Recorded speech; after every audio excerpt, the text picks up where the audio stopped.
Assalamualaikum warahmatullahi wabarakatuh. Selamat datang di channel Mimbar Misteri. Tentunya masih bersama saya Soraikun. Pada kesempatan kali ini saya akan membawakan cerita yang berjudul Menumbalkan Rumah Tangga Part 6. Tak berlama-lama lagi, langsung saja masuk ke dalam cerita. Selamat mendengarkan. Apa ini, Mbah? Apa efeknya masih sama seperti sebelumnya? Atau bahkan Mas Imran bisa langsung meninggal dunia?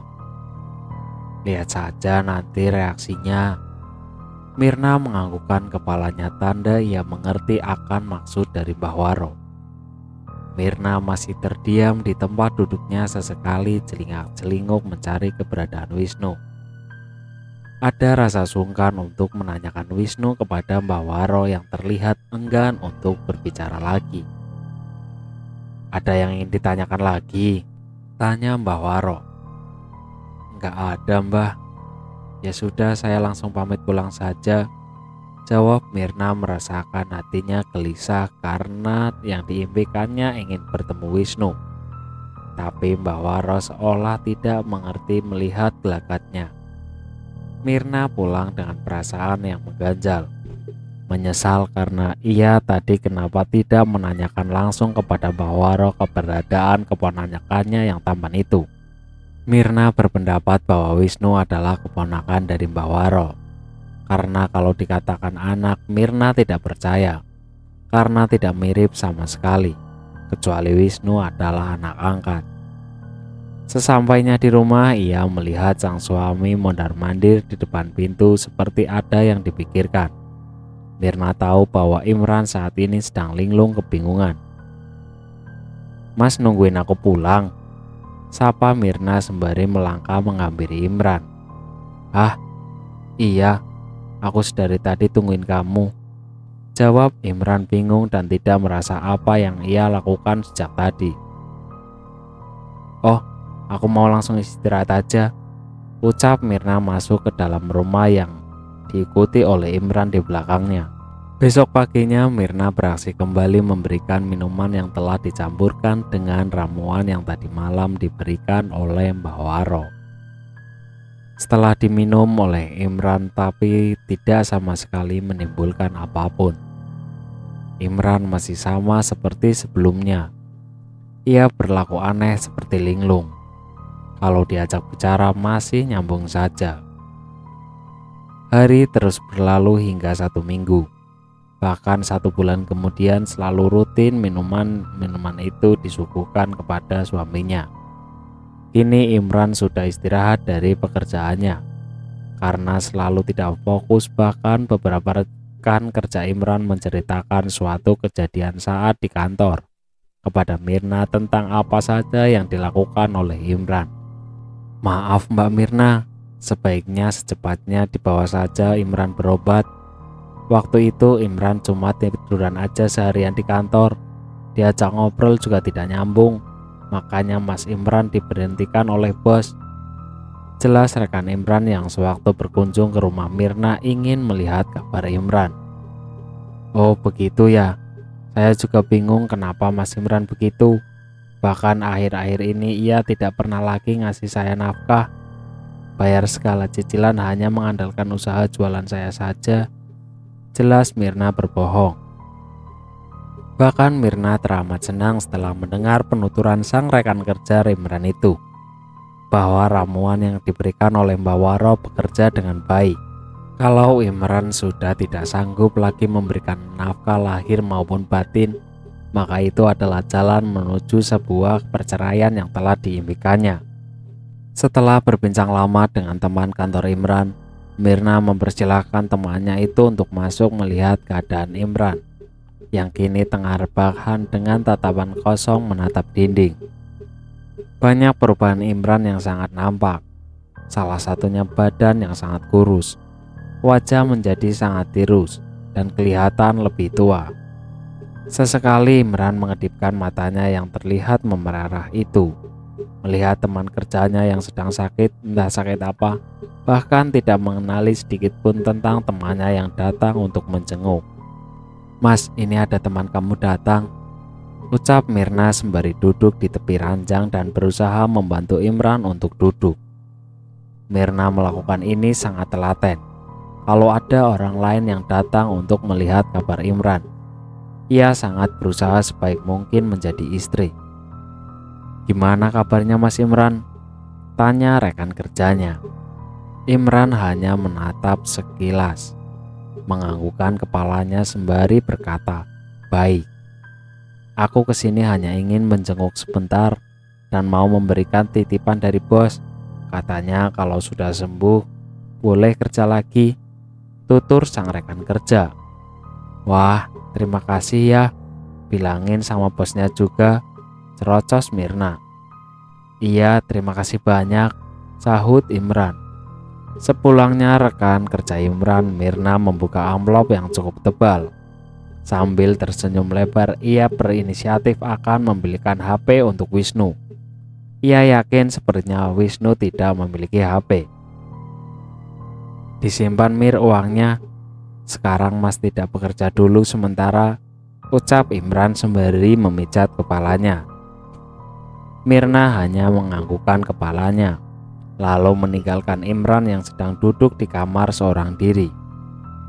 Saat Imran sakit-sakitan, Mirna sangat leluasa pergi ke rumah menghabiskan waktu untuk jalan-jalan dan bertemu teman-temannya. Mirna akan menjadwalkan ke tempat Mbah Waro seminggu sekali untuk bertemu dengan Wisnu. Setelah hubungannya nanti berakhir dengan Imran, maka Mirna akan mengajak Wisnu tinggal bersama dengannya di kota. Dan minggu sore ini adalah jadwalnya pergi ke tempat Mbah Waro. Ada kebahagiaan tersendiri bagi Mirna. Walaupun perjalanan yang ia tempuh memakan waktu yang lumayan jauh. Di tempat yang berbeda, Iwan tampak kesal. Lagi-lagi Mirna kembali menemui Wisnu yang mana itu adalah Mbah Waro yang menyamar menjadi Wisnu. Iwan berambisi ingin memiliki Mirna, malah ditikung oleh sang dukun cabul itu. Sore hari itu juga Iwan tak tinggal diam. Ia juga pergi ke tempat dukun yang mungkin jauh lebih sakti daripada Mbah Waro. Iwan yang marah besar sudah menceritakan masalahnya kepada dukun barunya itu, yang akrab dipanggil Ki Darmo. Ki Darmo yang mendengar penuturan Iwan itu hanya tersenyum saja sambil berkata, "Baik, akan saya coba agar Mirna tak punya hati lagi kepada Wisnu yang mana adalah dukun cabul itu. Saya rasa Ki Darmo jangan sampai ikut tergoda dengan Mirna perempuan yang saya sukai itu," ucap Iwan mewanti-wanti Ki Darmo. Rempah-rempah yang dipinta oleh Ki Darmo sudah Iwan siapkan jauh-jauh hari termasuk rambut milik Mirna. Entah bagaimana Ki Darmo merebut Mirna dari Mbah Waro yang juga tak kalah sakti. Yang pasti mereka berdua nantinya akan berperang ilmu. Iwan yang memerhatikan Ki Darmo membaca mantra-mantra dan membakar kemenyan serta menyalakan dupa terus berkomat kamit dan sesekali menyiramkan air ke dalam sebuah wadah yang mana keluar asap yang mengepul. Iwan menelan silpanya berharap Mirna sadar dan melihat siapa Wisnu yang sebenarnya. Jam menunjukkan pukul 8 malam. Iwan tahu saat ini Mirna sedang berada di dalam kediaman Mbah Waro, yang mana kemungkinan berdua berbincang dengan Mbah Waro atau ia sedang melakukan pergulatan dengan Wisnu. Iwan tersenyum sinis. Ia tidak bisa menahan senyumannya kalau Wisnu yang saat ini bersama Mirna tiba-tiba berubah menjadi Mbah Waro yang menyeramkan. Tidak bisa dibayangkan bagi Iwan, entah dibutakan dengan cinta atau terlampau sakit hati kepada Mirna yang sering berbicara kasar kepada Iwan, yang mengatakan tukang kuli bangunan macam Iwan tidak selevel dengannya. Di kediaman Mbah Waro, saat ini Mirna tidak sabar menunggu kedatangan Wisnu untuk menghampirinya, yang kini sudah merasakan membeludah rasa rindu. Wisnu datang dengan wajah yang sedikit memerah itu sangat membuat Mirna merasa cemas. Entah kenapa tiba-tiba wajah Wisnu merah seperti sehabis ditampar. "Ada apa dengan wajahmu?" tanya Mirna. "Tadi wajahku kepanasan saja," jawab Wisnu. Wisnu bukan hanya kepanasan di bagian wajah, tapi di sekujur tubuhnya ia merasakan hal yang sama. Wisnu tahu betul ini menandakan bahwa ada seseorang di balik semua ini yang sengaja membuat perbuatan ini. Saat ini tidak tepat karena ada Mirna di sampingnya. Dengan wangis dari tadi sudah tercium sehingga membangkitkan hasrat kelaki-lakian siapapun. "Kamu sedang sakit?" tanya Mirna. Wisnu mengangguk kecil. Ia tidak dapat bersuara lagi. Rasa panas yang ia rasa sudah menjalar kemana-mana. Wisnu mempersilahkan Mirna saja, karena kalau Mirna masih berada di tempatnya, ia tidak bisa melihat siapa orang yang kini membuatnya menjadi terbakar ini. "Kau pulang saja, aku lagi tidak enak badan. Maaf, bukannya mengusir," ucap Wisnu sembari mengelus rambut panjang milik Mirna. Sebelum Mirna pergi, ia memberikan sebuah HP baru yang saat di jalan menuju tempat Mbah Waro ia sengaja membelikan untuk Wisnu. "Simpan ini, di dalamnya sudah ada nomor teleponku," ucap Mirna sebelum beranjak. Ia tidak enak saat meninggalkan Wisnu. Mirna merasa kasihan, tapi ia juga harus menuruti apa yang dikata Wisnu. Saat ini waktu yang tidak tepat untuk menuntaskan rasa rindunya, karena Wisnu sedang sakit. Baru saja Mirna pergi, tiba-tiba wajah Wisnu yang rupawan kini berubah menjadi Mbah Waro yang sangar. Beliau tampak kepanasan. Sesaat setelah beliau membaca mantra rahasia dan menerawang siapa yang kini sengaja membuatnya, betapa terkejutnya Mbah Waro. Ternyata dukun itu yang mana dipinta oleh Iwan. Mbah Waro marah besar dan tersenyum sinis. "Kamu sudah tahu siapa Wisnu sebenarnya, wahai anak muda," Mbah Waro berkata untuk Iwan yang kini telah menjadi saingannya. Mbah Waro tidak tinggal diam. Beliau juga merapalkan mantra yang lebih dahsyat kepada dukun yang saat ini bertarung dengannya. Mbah Waro terus membaca mantra dengan mata terpejam dengan sesekali memercikan air. Di tempat kediaman Ki Darmo dan Iwan saat ini seperti biasa merasakan kepanasan yang luar biasa. Ki Darmo merasa mantra yang ia baca sejak tadi kini berbalik kepada dirinya. Tiba-tiba saat Ki Darmo menyalakan dupa kembali, tempat di mana rempah-rempah yang dibakar itu meledak, mengeluarkan suara dentuman yang keras hingga mengejutkan Ki Darmo dan Iwan yang sedang merasakan hawa yang panas. "Astaga, kenapa Ki?" tanya Iwan. Ki Darmo masih diam sembari menggelengkan kepalanya, sembari berkata, "Maaf, tidak bisa. Maksudnya Ki, dukun yang kamu terdahulu lebih kuat. Saya menyerah," sambung Ki Darmo. Iwan putus asa. Ia tidak bisa melawan Mbah Waro. Sepulangnya Iwan dari kediaman Ki Darmo, Iwan menyesali perbuatannya, hingga membuat rumah tangga Mirna menjadi hancur dan membuat warung Mirna menjadi sepi. Ia sadar sampai kapanpun tidak akan pernah bisa memiliki Mirna. Kisah Iwan ingin mendapatkan Mirna telah usai. Tidak ada harapan lagi untuk Iwan, sudah menyerah. Dan hanya tersisa saat ini sebuah penyesalan yang luar biasa. Mbah Waro tampak sangat murka kepada Iwan. Tapi Mbah Waro sangat puas karena ia yang menang saat ini. Ia dapat mengambil alih hati Mirna dengan berpura-pura menjadi sebagai Wisnu. Mbah Waro akan selalu melancarkan aksinya dengan menyamar menjadi lelaki tampan, tanpa Mirna ketahui sampai kapanpun. Mbah Waro tahu kalau Mirna sudah dimabukkan cinta kepada Wisnu. Beliau tahu betul, karena beberapa kali Mirna sudah menyerahkan tubuhnya untuk Wisnu dengan sukarela. Dan itu membuat Mbah Waro menjadi tergila-gila dengan aroma tubuh Mirna yang sangat membuat candu. Mungkin Mbah Waro sudah gagal untuk kembali menikmati Mirna, karena ada yang menyerang Mbah Waro dari kejauhan, yaitu pelanggannya sendiri. Mbah Waro mengetahui bahwa Iwan sudah kalah dan tidak bisa melawan lagi.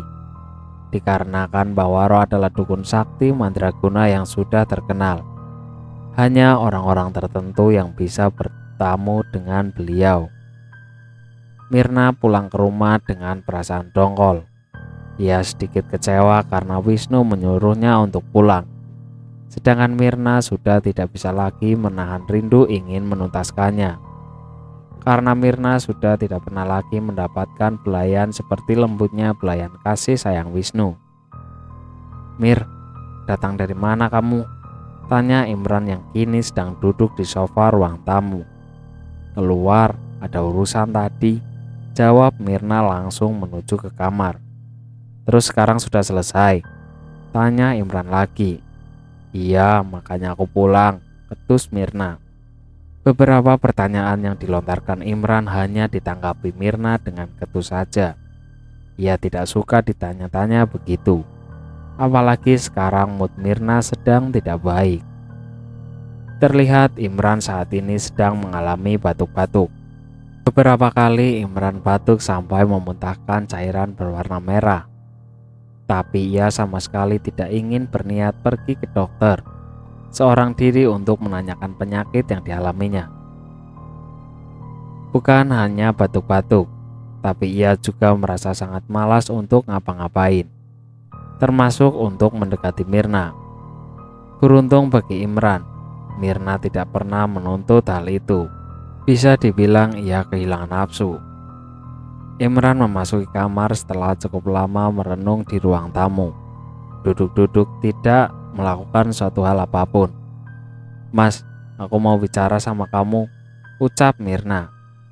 Imran mendongakkan kepalanya menghadap ke Mirna. Tidak ada jawaban Imran, hanya menatap istrinya saja pada waktu itu. "Kalau Mas sakit-sakitan begini, banyak kebutuhan yang tidak tertunaikan," jelas Mirna. "Terus?"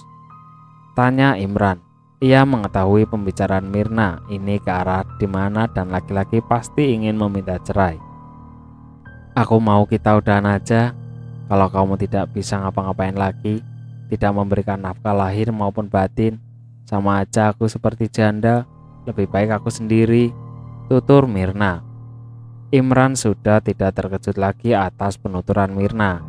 Tapi sebisa mungkin Imran mempertahankan, maka ia pasti akan mempertahankan. Sudah lama menikah, sudah lama berjuang bersama, sudah lama menanti anak. Sungguh sangat disayangkan kalau harus berpisah. "Bertahanlah Mirna. Semoga sakitnya Mas cepat sembuh," jawab Imran sembari membaringkan tubuhnya di kasur. Sedangkan Mirna masih duduk di depan cermin. Sungguh sakit hati Imran. Ia segera tidur agar bisa melupakan pembicaraannya dengan Mirna.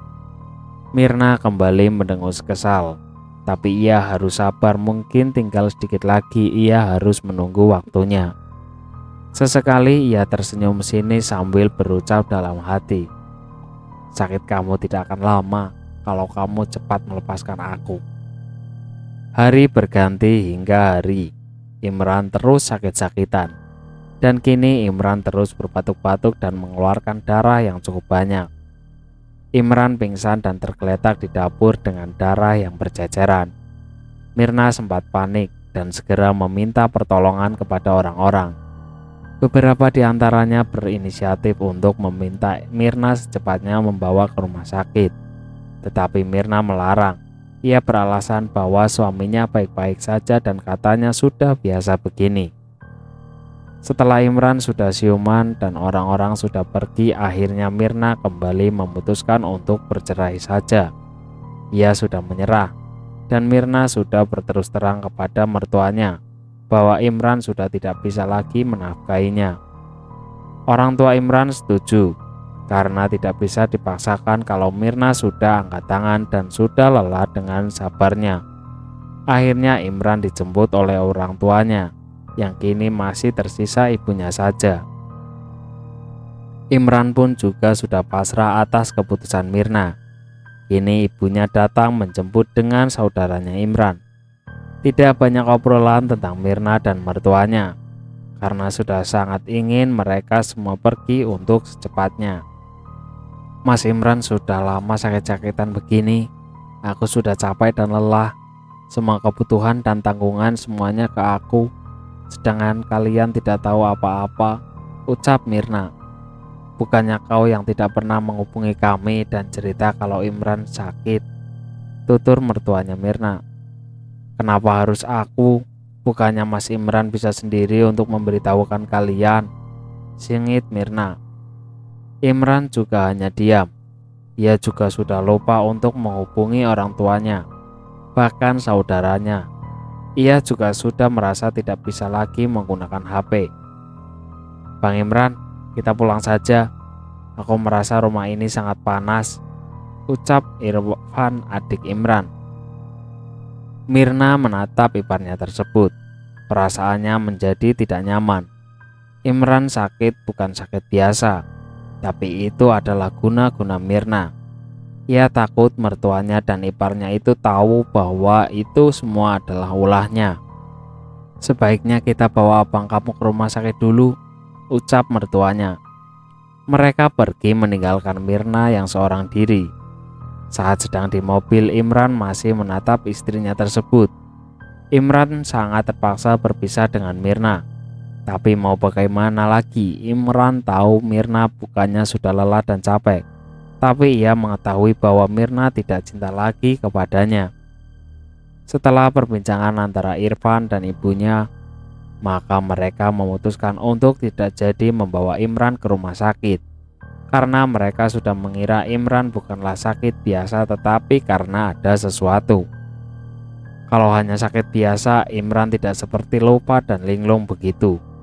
Yang ada di pikiran Imran hanyalah Mirna seorang. Kita bawa ke Ustadz aja dulu Bu.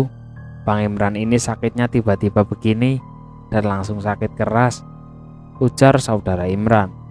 Ya sudah, ibu pun juga merasa aneh dan tidak enak hati setelah melihat Imran begini, jawab ibunya setuju dan mereka langsung mendatangi Ustadz. Berbeda dengan Imran, Mirna sangat dirundung bahagia. Ia selalu tersenyum-senyum telah berhasil berpisah dengan suaminya, walaupun belum resmi bercerai secara negara. Mirna sudah merasa bebas dan sesuka hatinya mau pergi kemana saja. Yang utama ia pikirkan adalah secepatnya bertemu dengan Wisnu, serta ingin menanyakan tentang kepastian hubungan mereka akan berlanjut ke jenjang yang lebih serius. Tidak perlu menunggu masa iddah dan mendapatkan surat cerai, ia bisa menikah siri dulu dengan Wisnu. Itu adalah pemikiran Mirna saat ini. Mirna berencana sore ini akan pergi menemui Wisnu. Ia akan mengajak Wisnu untuk tinggal bersamanya terlebih dahulu. Sebenarnya ia ingin sekarang ke tempat kediaman Mbah Waro. Tetapi setahu Mirna, Wisnu kalau siang-siang begini tidak bisa ditemui, karena ia tidak ada di rumah. Percuma saja pikirannya. Ia juga malas sekali kalau hanya bertemu dengan Mbah Waro yang buruk rupa itu. Mirna membersihkan kamarnya. Di dalam lemari sudah kosong pakaian Imran, karena sudah dibawa semua. Ia bersih-bersih dan menyingkirkan barang-barang Imran yang masih tertinggal. Mirna sangat berharap Wisnu mau tinggal di rumahnya. Maka dari itu ia membersihkan seluruh ruangan dan menghilangkan jejak Imran. Hari sudah berganti sore. Sebelum pukul 4 sore Mirna sudah pergi ke rumah Mbah Waro. Tidak lupa ia juga membelikan banyak oleh-oleh agar Wisnu makin terpesona dan Mbah Waro merestuinya. Perjalanan cukup jauh dan memakan waktu, tapi bagi Mirna tidak apa-apa karena demi Wisnu. Mirna merasa heran yang dikatakan Iwan waktu lalu. Mbah Waro adalah dukun sakti, tapi ia tidak pernah kebetulan bertemu dengan orang yang mempunyai tujuan tertentu untuk mendatangi Mbah Waro. Sebenarnya ada yang ingin ia ceritakan kepada Iwan, tapi sudah lama Mirna tidak bertemu Iwan semenjak warungnya tutup. Mirna pikir nantinya akan menemui Iwan dan menceritakan semuanya, bahwa ia sudah berpisah dengan suaminya, dan ia juga menceritakan rencana ingin kembali menikah dengan Wisnu yang dulu ia pernah ceritakan beberapa waktu lalu. Saat di jalan Mirna terus tersenyum. Tidak terasa ia sudah semakin jauh dan mulai memasuki pedesaan. Jalanan pun sudah mulai tidak mulus lagi. Mobil Mirna sudah sampai di depan rumah Mbak Waro. Sebelum ia turun, sekali lagi ia berkaca dan sedikit memoles wajahnya agar terlihat semakin cantik. Mirna turun dari mobilnya. Baru beberapa langkah tiba-tiba Mbak Waro membukakan pintunya dengan senyum lebar. "Sore Mbah, saya kesini mau bertemu Wisnu," ucap Mirna. Mbah Waro tersenyum sambil manggut-manggut dan berkata, "Wisnu sejak tadi sudah menunggu." Mirna tersenyum mendengar penuturan Mbah Waro. Ia segera mengikuti di belakangnya Mbah Waro yang sudah mempersilahkan masuk dan duduk. "Di mana Wisnunya Mbah?" tanya Mirna. "Di hadapanmu ini," jawab Mbah Waro sembari ingin meraih pundak Mirna. Mirna menatap Mbah Waro dan melonggong mendengar penuturan dari dukun tersebut. "Serius? Di mana Wisnu Mbah?"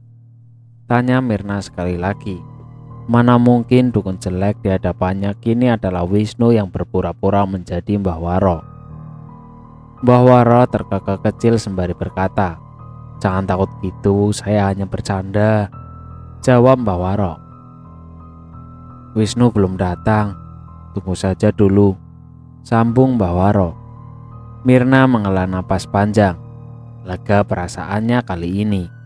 Sebelum Wisnu datang, Mirna menceritakan kejadian yang menimpanya hingga kini sudah berpisah dengan suaminya. Mirna juga menanyakan tentang sakit yang diderita Imran. Apa nantinya akan sembuh atau bahkan Imran akan meninggal selamanya begitu. "Saya sudah berpisah Mbah dari suami saya," tutur Mirna. "Bagus, secepatnya kamu akan kaya," jawab Mbah Waro tersenyum miring kepada Mirna. Mirna pun juga begitu puas atas jawaban dari Mbah Waro. Semakin ia tidak sabar untuk secepatnya menjadi orang kaya dan hidup bahagia bersama Wisnu. "Setelah ini syarat apa Mbah yang harus aku lakukan?" tanya Mirna. "Tidak ada, sekarang pun kamu sudah bisa memilikinya," jawab Mbah Waro meyakinkan Mirna. "Tapi untuk malam ini menginaplah di sini semalaman. Temani saya untuk mengeluarkan harta tersimpan tersebut," sambung Mbah Waro dengan suaranya yang serak tapi pelan. Mau tidak mau Mirna mengiyakan ajakan Mbah Waro. Mungkin tidak masalah bagi Mirna karena cuma semalam, apalagi sekarang sudah tidak ada lagi penghalang baginya. Mirna pikir ia akan sangat bahagia malam ini menghabiskan waktu bersama Wisnu. Maka ia tanpa keraguan lagi menyetujuinya. Mbah Waro tersenyum saat ini yang ada di pikiran Mbah Waro akan menuntaskan semuanya malam ini. Bersama Mirna, perempuan yang beliau kembali bangkit menjadi lelaki perkasa. Setelah cukup lama berbincang serius dengan Mbah Waro dan akan melakukan ritualnya malam ini, kini Mirna dan Mbah Waro sedang mempersiapkan apa yang akan digunakan. Dari penurunan Mbah Waro, harta gaib itu adalah punya bangsa jin. Bisa dikatakan Mbah Waro akan merebutnya dengan ritual khusus untuk mengeluarkan harta tersebut. "Apa Wisnu masih lama Mbah?" tanya Mirna yang sudah lumayan lama duduk untuk menunggu kedatangan Wisnu. "Mungkin," jawab Mbah Waro. Mbah Waro tahu kalau Mirna kini merasa capek karena perjalanan dan ia pun sudah lumayan lama duduk mendengarkan penuturan Mbah Waro. "Saya boleh numpang istirahat Mbah?" tanya Mirna tanpa sungkan. Mungkin baginya ia sudah biasa ke sini dan juga sudah sering masuk ke kamar. Maka dari itu ia meminta izin untuk istirahat di kamar Wisnu. "Silakan saja," jawab Mbah Waro juga beranjak pergi dari kedudukan semula dengan diiringi Mirna menuju kamar Wisnu. Mirna masuk ke dalam sebuah kamar yang tidak besar itu. Ia langsung merebahkan tubuhnya di atas kasur yang tidak empuk itu, tetapi cukup nyaman. Sesekali Mirna mengendus wangi tubuh Wisnu saat ia bercinta di atas ranjang tersebut. Mirna tersenyum manis kala memikirkan Wisnu, tapi ia juga gelisah karena sudah cukup lama menunggu tapi Wisnu tidak kunjung datang padahal sudah malam.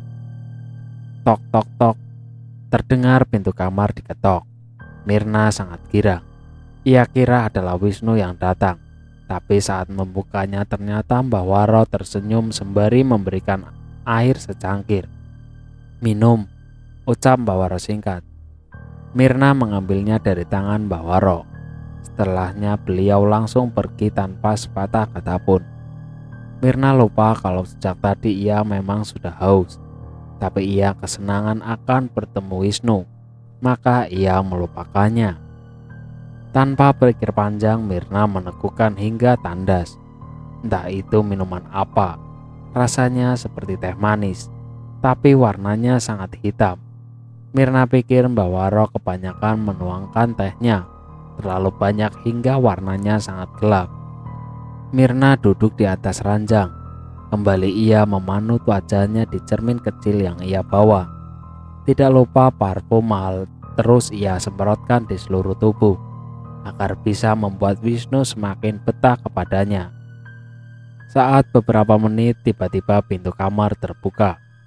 Mirna menoleh, sedangkan kini yang membuka pintu tersebut adalah Wisnu. Mirna tersenyum manis, sedangkan Wisnu sangat pangling ketika melihat Mirna yang kini bertambah kecantikannya. "Maaf, aku istirahat di kamar kamu," ucap Mirna membuka percakapan. "Oh iya, tidak apa-apa," jawab Wisnu sembari mengganti pakaian yang tidak jauh dari Mirna duduk. "Apa sudah lama menungguku?" tanya Wisnu basa-basi. "Lumayan," singkat Mirna. Mirna seakan menjadi gelisah ketika melihat badan kekar dan tegap itu tanpa menggunakan baju. Otot perutnya sangat bagus. Mungkin Wisnu sering berolahraga, pikir Mirna. "Kenapa?" tanya Wisnu. "Tidak, aku suka saja lihat badan kamu," jawab Mirna. "Terus kalau suka?"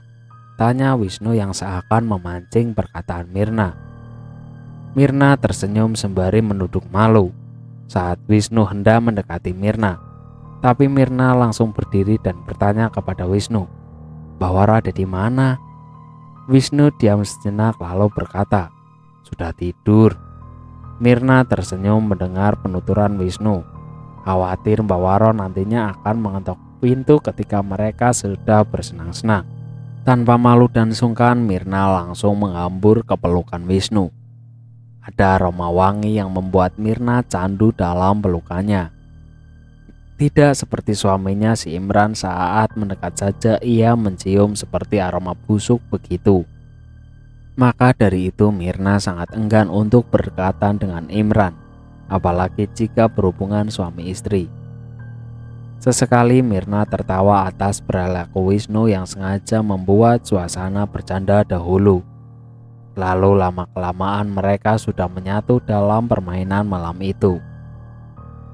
Suasana malam yang sepi membuat keduanya semakin tenggelam dalam lautan kenikmatan. Hingga tidak Mirna sadari dengan mata yang terpejam Wisnu yang tampan sesekali berubah menjadi wujud yang nyatanya, yang menyeramkan dan kelihatannya begitu menakutkan. Entah sampai kapan berakhirnya permainan itu, hingga mereka berdua tidak kunjung lelah juga. Sampai ketika pukul 3 dini hari, Mirna sudah sangat kelelahan, mengimbangi Wisnu yang seakan tanpa lelah. "Aku capek sekali," ucap Mirna. Dalam sekejap Mirna sudah tertidur dengan sangat pulas. Setelah melihat Mirna tidur, tiba-tiba Wisnu yang tampan kini turun dari atas ranjang dengan wujud nyatanya yang setengah bungkuk. Dengan sangat pelan membuka pintu dan meninggalkan Mirna seorang diri. Hari sudah beranjak siang. Jam 10 pagi Mirna belum bangun. Ia masih sangat pulas, tanpa tahu celah matahari sedikit memasuki kamar kecilnya. Mbah Waro sesekali mengecek Mirna dengan tersenyum, dengan senyum ciri khasnya yang seakan seperti seringai. Di kediaman yang berbeda, ibunya Imran dan saudaranya sangat sibuk membawa Imran ke rumah sakit untuk cek lab agar mengetahui Imran sedang sakit apa. Sepulang dari situ, kembali mereka membawa Imran ke salah satu tempat ruqyah. Beberapa kali Imran memuntahkan cairan berwarna merah yang sangat kental. hingga membuatnya terkulai lemah. Ibunya Imran menyaksikan nampak begitu syok dan juga ikut lemah ketika melihat sang anak akan jatuh pingsan setelah mengeluarkan cairan berwarna hitam kehijauan bercampur rambut yang menggumpal kecil. Imran baik-baik saja, Bu. Ia hanya kelelahan. Insya Allah Bang Imran akan sembuh seperti sedia kala, ucap sang adik untuk menenangkan ibunya yang sangat terkejut atas peristiwa saat ini. Ibunya menangis kalau tahu Imran bukan sakit biasa, tapi karena ada seseorang yang sengaja menyakitinya dengan cara diguna-guna. Tapi kenapa Imran jadi bisa sampai begitu ya? Terguguh ibunya melihat Imran putra pertamanya. Entahlah Bu, tapi memang ada orang yang sengaja membuat begitu. Mungkin iri atau bisa jadi karena sakit hati, jelas saudara Imran. Dari penjelasan Ustadz yang membantu Imran tadi, itu adalah sihir yang sengaja dibuat untuk melumpuhkan Imran, lumpuh otak serta badan. Makanya sangat terlihat Imran sering diajak bicara namun tidak merespon. Badannya pun melemah. Ibu dan saudara Imran tidak tahu siapa dalang dari semua ini. Setahu mereka Imran orangnya baik pada siapapun dan tidak pernah punya musuh. Tapi entahlah kenyataannya. Hanya saja kata Ustadz tadi bisa dikatakan bukan hanya satu orang yang ingin menyakiti Imran. Saat ditanya siapa pelakunya, Ustadz tidak bisa menjawab.